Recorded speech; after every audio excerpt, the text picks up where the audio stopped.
Tout le monde en a fait l'expérience. Vous êtes à une rencontre où quelqu'un narre une histoire qui serait arrivée à un type qu'il connaît, et vous ne pouvez pas vous empêcher de penser que non, ça ne peut pas être vrai.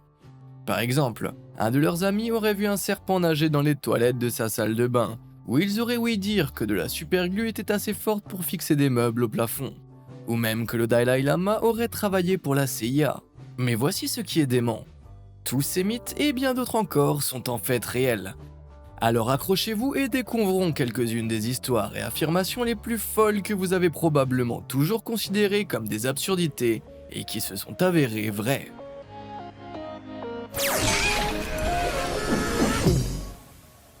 Coller sans dessus-dessous. Depuis plusieurs décennies maintenant, un mythe persiste sur les groupes de rock qui aimaient faire des farces dans les années 70. Selon les rumeurs, certaines rockstars utilisaient de la super colle pour coller des meubles au plafond de leur chambre d'hôtel. Puis le lendemain, ils laissaient la surprise au personnel de l'hôtel qui, j'en suis sûr, était absolument ravi. Bien que les détails de l'identité de ces groupes aient été perdus, soit dans le temps, soit à la suite de poursuites judiciaires, le principe reste intrigant. Mais cela aurait-il pu réellement se produire ? Eh bien, pour commencer, Gorilla Glue a démontré la force impressionnante de sa marque en 2008. Ils ont réussi à soulever un camion entier chargé de poids supplémentaires pour un total de 3 tonnes et 628 kg en utilisant 2 plaques d'acier collées par la Gorilla Glue et fixées à une grue. Les plus grands vérificateurs de mythes du monde, les Mythbusters, ont également mis cette question à l'épreuve en 2012. Grâce à une série d'expériences, l'équipe a pu déterminer qu'une seule goutte de supercolle standard de marque générique pouvait assurer une force de 2891 Newtons ou un poids de 294 kg sans céder. 7 gouttes seulement ont permis de soulever un break de 1814 kg. Un résultat impressionnant rendu possible grâce aux propriétés chimiques uniques des adhésifs super résistants. Ces produits collent grâce à des réactions chimiques déclenchées par l'humidité sur la surface d'un objet, réactions qui forment rapidement des liaisons moléculaires entre la colle et la surface. Ces liaisons se renforcent au fur et à mesure que la colle s'infiltre dans les minuscules fissures de la surface de l'objet, formant ainsi un lien très solide. Forts de ces connaissances et de leurs expériences qui semblent prometteuses, les Mythbusters ont entrepris de mettre à l'épreuve le mythe de la superglue sur les meubles de la chambre d'hôtel. Après avoir appliqué une bonne couche de colle sur le dessous de plusieurs meubles, ils les ont hissés au plafond et les ont laissé la colle prendre. Le résultat ? Un succès total. Bien sûr, si vous souhaitez littéralement mettre votre maison sans dessus-dessous comme cela, vous devez vous assurer que vos plafonds sont suffisamment solides pour résister à la force descendante des meubles lourds. Sinon, vous risquez de vous retrouver avec un désordre qui nécessitera plus que de la superglue pour le réparer. Ce mythe étant vérifié, voici quelque chose de tout aussi vrai. Vous pouvez vous garantir une source inépuisable de divertissement de haut niveau en aimant cette vidéo et en vous abonnant à Truc de Fou. Avec un contenu factuel et fascinant posté quotidiennement, vous ne serez jamais à court de plaisir cérébral. Maintenant, revenons à ces mythes fous qui sont en fait vrais. Le travail secret du Dalai Lama à la CIA. Si quelqu'un vous disait « le Dalai Lama a travaillé pour la CIA », vous seriez en droit de penser qu'il s'agit d'une farce. Mais aussi surprenant que cela puisse paraître, cette affirmation est en fait vraie.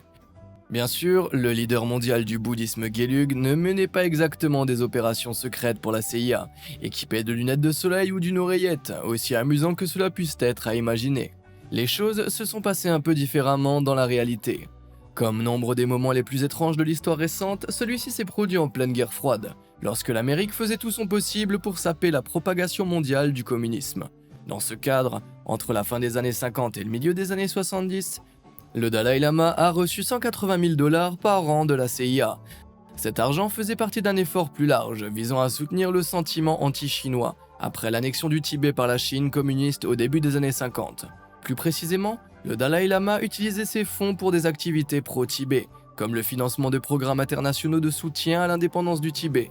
Ce programme de la CIA a été l'un des plus grands succès américains de la guerre froide en termes d'acquisition de renseignements militaires chinois, dont une grande partie a été recueillie par les combattants indépendantistes tibétains de l'époque. Certes, le Dalai Lama n'était pas directement impliqué dans les escarmouches de rue ou les missions d'infiltration d'espions, même si cela ferait un excellent film. Mais cela ne change rien au fait que pendant une certaine période, le Dalai Lama était effectivement à la solde de la CIA. Plus on le dit, plus ça semble étrange. La magie du ruban adhésif. Si vous connaissez quelqu'un qui aime le bricolage, vous avez probablement entendu certaines des affirmations audacieuses et apparemment sans fondement portant sur le ruban adhésif en toile. Des assertions telles que il est si durable et imperméable que vous pouvez en faire un kayak, ou même construire un pont avec. Mais aussi ridicules qu'elles puissent paraître, elles sont tout à fait vraies. Et ce n'est que la partie émergée de l'iceberg des utilisations apparemment impossibles du ruban adhésif. Des internautes ont partagé leur méthode ingénieuse pour fabriquer des vêtements imperméables à partir de rubans adhésifs en toile. Il suffit de dérouler le ruban adhésif de manière à former une sorte de tissu, de ruban adhésif. Celui-ci peut être ensuite découpé selon la forme et la taille des vêtements souhaités.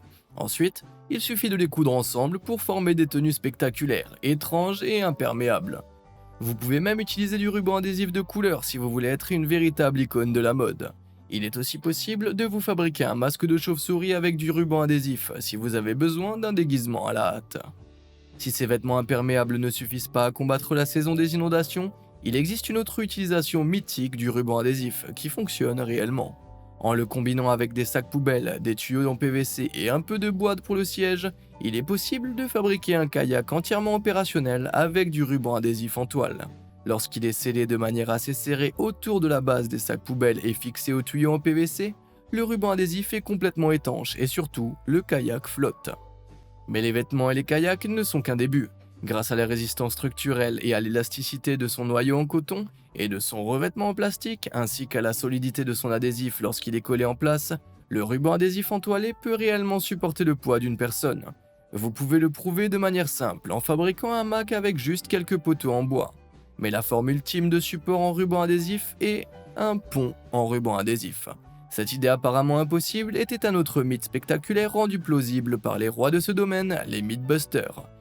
Ils ont abordé le projet en fabriquant avec succès un pont de corde en ruban adhésif, avec des supports et des rampes constitués de scotch tissé en corde ultra sécurisée, mais très élastique, sur un chantier naval de 31,6 mètres de large et 15,2 mètres de profondeur. L'équipe a calculé combien de brins de ruban adhésif étaient nécessaires pour supporter le poids d'une personne sans affaissement majeur, puis a combiné des bandes de 10 couches d'épaisseur pour former le chemin de marche. Le tout a ensuite été renforcé par plusieurs couches de ruban supplémentaires. Il y a même des fils de soutien le long des côtés, tendus pour empêcher une trop grande oscillation du pont pendant l'utilisation. Les seules parties qui n'étaient pas en ruban adhésif étaient les poteaux métalliques qui les fixaient au sol de chaque côté. Au total, la construction a nécessité 200 rouleaux de ruban adhésif, d'une longueur d'environ 55 mètres chacun. Pour prouver la viabilité de l'engin, Jamie Hyneman et Ada Savage de Mythbusters ont tous deux traversé le pont. Bien qu'il soit devenu un peu plus mou et donc plus instable lors de la deuxième traversée, c'était tout de même un succès incroyable et une preuve de l'utilité quasi mythologique du ruban adhésif. Comme Jamie Hyneman qui l'a dit lui-même, le ruban adhésif n'est pas une solution parfaite pour tout, mais avec un peu de créativité, c'est une solution d'urgence adéquate pour à peu près tout. Chantier pour briser du verre.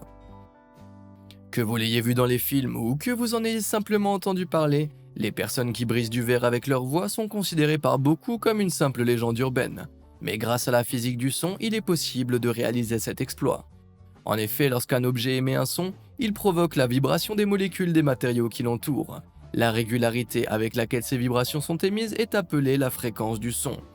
Grâce à une certaine propriété inhérente à la matière, tous les objets ont ce que l'on appelle une fréquence de résonance.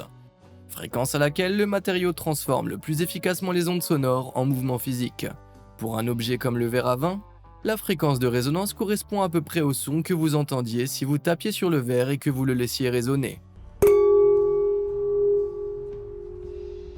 Lorsqu'un objet est soumis à sa fréquence de résonance spécifique, à un volume très élevé, il peut se mettre à vibrer à l'extrême. En fait, si la source de ce son délivre la fréquence avec suffisamment de puissance, comme une voix chantant très fort, la vibration peut être suffisamment puissante pour briser le matériau qu'elle traverse. Pour le verre, cela signifie qu'il peut se briser de façon spectaculaire.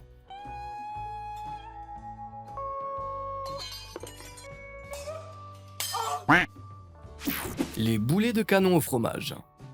En 1865, une bataille navale entre le Brésil et l'Uruguay a donné lieu à une histoire si rocambolesque que pendant de nombreuses années, elle a été considérée comme un pur mythe, ce qui est assez compréhensible d'ailleurs. Lors de cette bataille navale, l'un des navires uruguayens aurait été à court de boulets de canon et aurait été contraint de se tourner vers d'autres projectiles pour continuer à se battre. Ils ont donc rassemblé les meules de fromage rassis qu'ils avaient à bord, les ont introduites dans le canon et ont tiré. D'après l'histoire, le fromage a étonnamment bien gardé sa forme, et l'une des meules de fromage a frappé la voile principale du navire ennemi avec suffisamment de force pour la percer, immobilisant ainsi le navire. Cela semble complètement ridicule, n'est-ce pas? Eh bien, cette histoire folle a été mise à l'épreuve par nos vieux amis les Mythbusters en 2009. Les membres de l'équipage ont testé divers fromages de dureté variable et ont constaté que des fromages comme les dames et le gouda perdaient leur intégrité structurelle lorsqu'ils étaient tirés par un canon traditionnel. En revanche, des fromages plus durs et plus élastiques, comme la garrocha espagnole, se sont révélés non seulement capables de tenir le coup pendant le lancement, mais aussi de briser la voile d'un navire. Le mythe étant confirmé, on peut se demander si les fromagers, et non les pirates, n'étaient pas les véritables terreurs des hautes mers. Les envahisseurs des toilettes. À un moment ou à un autre, vous avez probablement entendu une histoire folle sur quelqu'un qui, à sa grande horreur, aurait trouvé une sorte d'animal dans la cuvette de ses toilettes. Qu'il s'agisse d'un serpent, d'un rat ou de toute autre chose, ces histoires semblent récurrentes. Mais sont-elles vraies? Eh bien malheureusement oui. Les serpents par exemple sont étonnamment fréquents dans les salles de bain. Ils se faufilent généralement dans les égouts et dans les tuyaux des maisons, attirés par la chaleur ou l'odeur de la nourriture. Comme il n'y a généralement qu'une distance relativement courte entre un tuyau d'égout et la plomberie d'une toilette au rez-de-chaussée, il n'est pas difficile de survivre au voyage sous-marin. Et avec des corps naturellement flexibles des serpents, naviguer dans les coudes saillants des tuyaux des toilettes est loin d'être impossible, surtout pour les petits serpents. Les rats sont tout aussi flexibles grâce à leurs côtes, qui sont articulées au niveau de la colonne vertébrale. Ces côtes flexibles leur permettent de comprimer leur corps dans des espaces étroits et de manœuvrer dans les coudes saillants des tuyaux des toilettes. Ils peuvent également retenir leur souffle sous l'eau pendant 3 minutes et ont suffisamment d'endurance pour nager dans l'eau pendant 3 jours d'affilée. La cuvette de vos toilettes n'est donc pas un problème. Les amphibiens qui vivent dans l'eau, comme les grenouilles, ont encore moins de mal à investir les toilettes des gens, si l'occasion se présente, et parfois en quantité alarmante. Ils sont souvent attirés par les toilettes car elles offrent un climat idéal, isolé et humide, pour eux-mêmes et leurs proies rampantes. Mais les créatures ne passent pas toujours par les égouts. Pour les invasions de toilettes qui se produisent en hauteur, comme la couleuvre des blés ayant occupé les toilettes d'un appartement new-yorkais au 19e étage, l'explication peut être un peu différente. S'il est théoriquement possible que le serpent ait été capable de se faufiler jusqu'au 19e étage de la plomberie, il est peu probable qu'il provienne des égouts. Étant donné que le type de serpent des blés découvert est originaire de Floride et des États-Unis du Sud-Ouest, et non du Bronx où il est apparu, il s'agissait très probablement d'un animal de compagnie échappé. On a conclu que le serpent s'était échappé de la résidence de quelqu'un d'autre dans le complexe d'appartements, s'embarquant ensuite pour une mésaventure aquatique dans les canalisations interconnectées de l'immeuble, ce qui ne rend pas plus réconfortante la perspective d'un serpent des toilettes d'une tour. Il semble donc qu'appréhender la visite d'une créature dans les toilettes ne soit pas une crainte si incongrue après tout. Mieux vaut vérifier la prochaine fois avant de vous asseoir sur votre trône de porcelaine. Faire de la moto sur l'eau. Je pourrais tout à fait rouler en moto sur ce lac. C'est une phrase que vous vous attendez probablement à entendre prononcée par un type ivre et trop sûr de lui lors d'une fête au bord d'un lac, sans qu'aucune preuve ne vienne la confirmer. Mais aussi fou que cela puisse paraître, le mythe sociétal selon lequel les gens conduisent des motos à une vitesse telle qu'ils frôlent le sommet des lacs pourrait en fait tenir la route.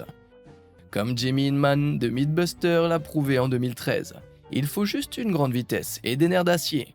Jamie a fait accélérer une motocross jusqu'à 129 km/h et l'a conduite directement sur la surface d'un lac, la faisant atteindre 91 mètres avant qu'elle ne coule. Alors comment une chose pareille est-elle possible ? Eh bien, tout se résume au poids, à la vitesse et à une entrée en douceur. Pour que cela soit possible, la transition entre le sol et l'eau doit être extrêmement douce et graduelle, sans secousse afin de minimiser la décélération à l'entrée. Une fois que la moto est sur l'eau, des principes physiques complexes entrent en jeu. Les pneus de motocross sont conçus pour être adhérents dans la boue, ce qui implique étonnamment une certaine adhérence dans l'eau. Si les roues tournent assez vite, l'eau se comporte momentanément comme un matériau semi-solide, ce qui permet à la moto de s'auto-tracter sur la surface. Avec une puissance motrice suffisante, une moto légère comme celle de Jamie peut générer des forces suffisamment importantes pour contrecarrer la friction de l'eau, ainsi que la gravité pendant une courte période. Mais comme la résistance de l'eau décélère progressivement la moto, celle-ci finit par couler. Mais même s'il n'est pas possible de rouler continuellement, Mythbusters a prouvé qu'il est envisageable de faire un court trajet en moto sur l'eau. Mais vous ne devriez pas essayer, bien sûr. Animaux hybrides. Bien que la phrase « les scientifiques ont créé des animaux hybrides » ressemble à quelque chose de tiré d'une émission de radio conspirationniste, ce n'est en fait pas un mythe. En 2019, des scientifiques chinois ont réussi à élever des hybrides singes-porcs en injectant des cellules de singe cynomolgus dans des embryons de porcs. Sur un large échantillon, une poignée d'embryons qui se sont développés et son nez ont réussi à intégrer des cellules de singe dans la formation de leur corps. Ces cellules de primates auraient représenté entre 1 sur 1000 et 1 sur 10 000 cellules dans le corps des porcelets, ce qui, bien qu'il s'agisse d'un nombre apparemment faible, en faisait officiellement des hybrides porcs-singes. Bien que les hybrides obtenus n'aient pas une apparence aussi radicalement extraterrestre ou dystopique que l'on pourrait espérer, il s'agit tout de même d'un grand pas, et peut-être d'un regard vers l'avenir. Le but ultime de ce type de recherche est d'élever des animaux capables de faire pousser des organes entiers de différentes espèces dans leur corps. À terme, les scientifiques espèrent que cela les aidera à comprendre comment produire des organes humains chez les animaux, afin de pallier le manque criant de donneurs d'organes disponibles pour ceux qui ont besoin d'une transplantation. Est-ce une bonne chose ou pensez-vous que les humains jouent à Dieu? Faites-le moi savoir dans les commentaires ci-dessous. Mais il existe aussi des hybrides non génétiquement modifiés qui existent depuis bien plus longtemps. C'est le cas des ligres et des tigrons, énormes félins fascinants qui sont le résultat de la reproduction de lions et de tigres. Les ligres en particulier sont élevés depuis la fin du XVIIIe siècle et ont tendance à devenir plus grands que leurs espèces parentes, atteignant près de 3,5 mètres de long. Ensuite, il y a les ours gros lards, ou ours pisli, résultat d'un croisement entre les grizzlies et ours polaires. Je vous assure que même si ces ours semblent retouchés, les pislis sont 100% réels, bien qu'ils soient difficiles à élever en captivité et plutôt rares à l'état sauvage. Les ligres et les pislis sont loin d'être les seuls hybrides de notre monde. Il existe des orses ou chevaux zèbres, des gyps ou chèvres moutons, et même des camas, ou lamas chameaux pour n'en citer que quelques-uns. Vu le nombre toujours croissant d'animaux hybrides bizarres, les anciens mythes des monstres chimériques ressemblent de plus en plus à des prédictions. Roche versus tondeuse à gazon. Après la sortie du 4e film Destination Finale en 2009, une scène a engendré des rumeurs sur un danger d'arrière-cour auparavant jamais mentionné. Le mythe émergent était qu'une fois bien alignée, la lame qui tourne rapidement sous une tondeuse à gazon peut projeter une pierre avec la force mortelle d'une balle. Cela peut sembler ridicule, mais lorsque l'équipe de Mythbusters a testé cette théorie en 2015, ses résultats ont été époustouflants. L'équipe a mesuré la vitesse à laquelle des lames de tondeuse à gazon en rotation peuvent projeter des pierres. Et le plus rapide de leurs résultats était un impressionnant 122 mètres par seconde. Bien que ce chiffre soit loin des 305 à 427 mètres par seconde mesurés avec un 357, la létalité ne dépend pas uniquement de la vitesse du projectile. Comme les pierres projetées par une tondeuse peuvent facilement être beaucoup plus grandes et plus lourdes qu'une balle, les dommages causés peuvent être bien plus importants même à des vitesses plus faibles. Tout cela grâce à une petite formule classique de physique qui stipule que la force est égale à la masse multipliée par l'accélération. Se servant de ce principe de base, les auteurs de Mythbusters ont découvert que malgré des vitesses beaucoup plus faibles, certains rochers de masse plus élevés lancés par des tondeuses à gazon étaient en fait capables d'exercer une force supérieure à celle d'une balle. Alors la prochaine fois que quelqu'un passe la tondeuse, examinez bien où vous allez. Je vous assure que ça aide. Si vous avez déjà marché sur une brique Lego, vous avez probablement aussi hurlé un nombre impressionnant de jurons que vous vous abstiendrez de proférer devant votre grand-mère. En effet, de nombreuses personnes affirment qu'il n'y a rien de tel qu'un bon juron pour soulager la douleur. Mais y a-t-il une part de vérité dans ces affirmations?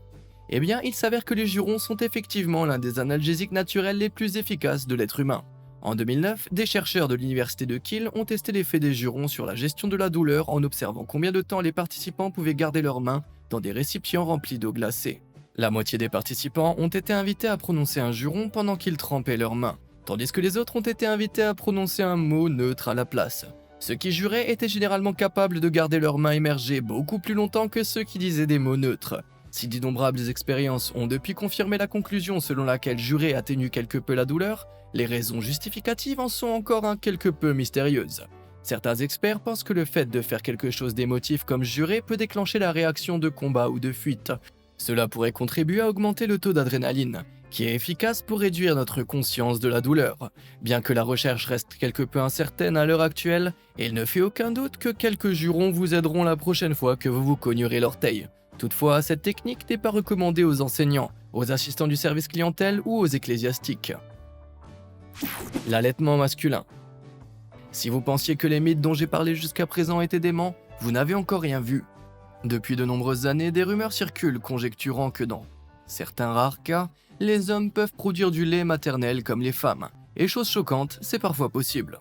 En fait, il existe même un phénomène connu sous le nom de lait de sorcière, dans laquelle les nouveau-nés, hommes ou femmes, produisent spontanément du lait quelques semaines après leur naissance. Ce phénomène est dû à la prolactine, hormone qui facilite la production de lait maternel chez les nouvelles mères, et qui peut parfois passer du placenta au corps du nourrisson. Bien que cela semble étrange, ce phénomène n'est généralement pas considéré comme inquiétant, et s'arrête au bout de quelques semaines. Mais la lactation chez les hommes adultes est une toute autre histoire. Les hommes ont des tissus mammaires relativement similaires à ceux des femmes. Bien qu'ils aient beaucoup moins de lobules et canaux producteurs de lait, la lactation reste une possibilité bien réelle. Chez l'homme, ce phénomène bizarre est généralement associé à une carence en testostérone, hormone qui régule la croissance de ses poils et le développement de ses parties intimes. Souvent, cette carence est due à un dysfonctionnement de l'hypophyse dans le cerveau ou à un médicament qui affecte l'hypophyse, ce qui peut également entraîner une surproduction de prolactine. Cela dit, diverses études suggèrent que le simple fait pour un père de tenter d'allaiter son enfant peut suffire à stimuler la production de lait. Les hommes de la tribu Aka d'Afrique centrale, par exemple, ont été documentés à plusieurs reprises comme allaitant leurs enfants avec suffisamment de succès pour les nourrir entièrement. Cet exemple, ainsi qu'un nombre étonnamment élevé d'autres exemples dans le monde entier, a donné lieu à des recherches fascinantes dont les conclusions font sourciller. Il s'avère que les câlins et le temps passé avec les bébés augmentent la quantité de prolactine dans le sang des hommes, tout en diminuant les niveaux de testostérone. Et comme nous l'avons vu, ces deux éléments combinés sont les ingrédients parfaits pour un lait paternel.